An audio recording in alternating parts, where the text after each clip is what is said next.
مية مية. عايزين ناخد بقى ايه استعدال بقى عشان نطلع عرق منها.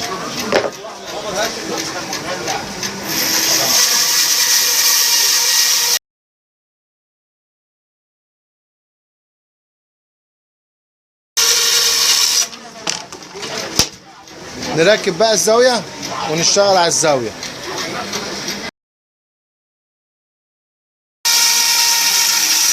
ناخدها على الزاوية ونطلع منها عرق خشب.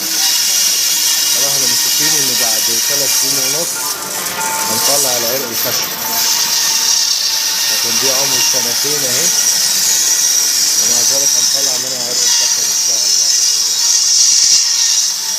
وبعد 7 سنين 9 عروق خشب، 10 سم في 10 سم في 4 متر.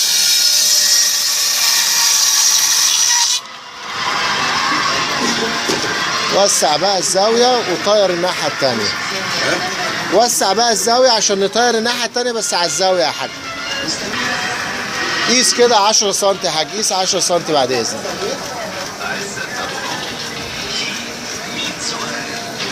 قيس من المنشار للزاوية 10 سم.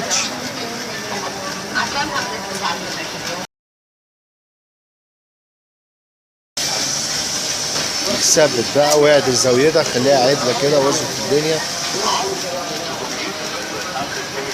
تمام.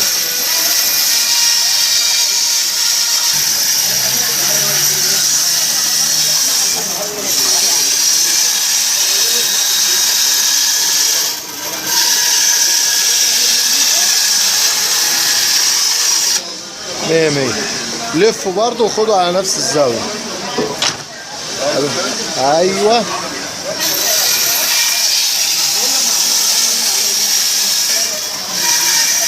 ده عرق الخشب اللي قلنا هناخده بعد 3 سنين ونص. احنا خدناه بعد 2 سنين اهو. احنا في دراسة الجدوى كاتبينه بعد 3 سنين ونص.